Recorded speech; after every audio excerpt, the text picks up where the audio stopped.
അസഹിഷ്ണുതയുടെ എല്ലാ അളവും ലംഘിച്ചുകൊണ്ടുള്ളൊരു സമീപനമാണ് സ്വീകരിച്ചിരിക്കുന്നത്. രാഷ്ട്രീയ വിഷയങ്ങളിൽ ജനാധിപത്യപരമായി പ്രതിഷേധിക്കുക എന്നത് സാധാരണയായിട്ട് നടന്നു വരാറുണ്ട്. ഇതാകട്ടെ നമുക്കെല്ലാം അറിയുന്ന ഒരു സംഭവമാണ്.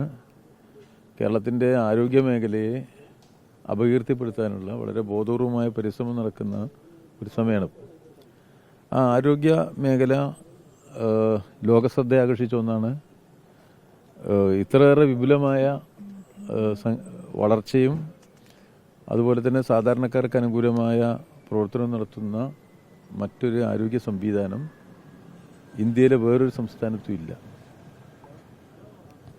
കോടിക്കണക്കിന് ആളുകൾ ഉപയോഗപ്പെടുത്തുന്ന സംവിധാനമാണത്.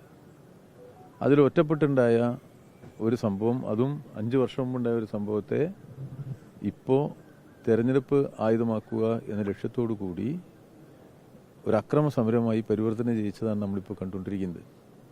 ഈ അക്രമ പ്രവർത്തനങ്ങൾക്ക് പൂർണ്ണമായ പിന്തുണയാണ് കോൺഗ്രസിൻ്റെ സംസ്ഥാന നേതൃത്വം നൽകുന്നത്.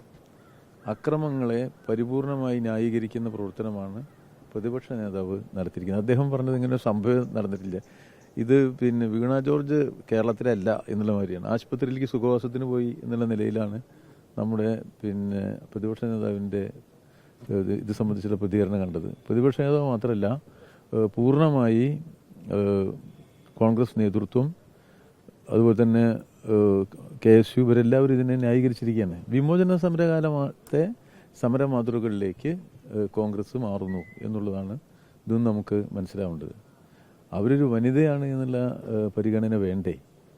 നമ്മുടെ സമൂഹത്തിൽ ഇത്രത്തോളം താണ തരത്തിലുള്ള നിലവാരം കുറഞ്ഞ രാഷ്ട്രീയ പ്രവർത്തനവും പ്രതിഷേധവും അപവാദ പ്രചരണങ്ങളും ഇവരിപ്പോൾ നടത്തിക്കൊണ്ടിരിക്കുകയാണ്.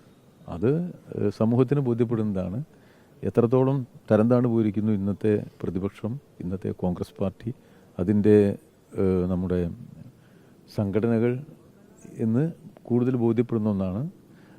ഇവരെ സമൂഹം ഒറ്റപ്പെടുത്തുമെന്ന കാര്യത്തിൽ യാതൊരു തർക്കമില്ല. കേരളീയ സമൂഹം അക്രമത്തിൻ്റെ കൂടെയല്ല, ഒരു കാരണവശാലും ഒരു വനിതയെ ഈ നിലയിൽ ആക്രമിക്കുക എന്നതിനെ അനുകൂലിക്കുന്നില്ല. ഒരു ഗൂഢാലോചന നടത്താതെ ഇങ്ങനെ ഒരു അക്രമം നടത്താനും പറ്റില്ല. കാരണം എല്ലാവർക്കും അറിയാം അവർ മന്ത്രിയാണെന്നുള്ള എല്ലാവർക്കും അറിയാം. അപ്പോൾ ഒരു അക്രമം നടത്തിയേ പറ്റൂ എന്നുള്ള നിലയിൽ കൃത്യമായി പതുങ്ങിയിരുന്ന് വളരെ പ്ലാൻഡായ ഒരു അക്രമമാണ് നടത്തിയിട്ടുള്ളത്. അതുകൊണ്ട് നമ്മളെല്ലാവരും പ്രതിഷേധിക്കണം. ഇത് ആവർത്തിക്കാൻ പാടില്ലാത്തതാണ്. ഇത് നേതൃത്വം നൽകുന്നവരെ സമൂഹം ഒറ്റപ്പെടുത്തണം.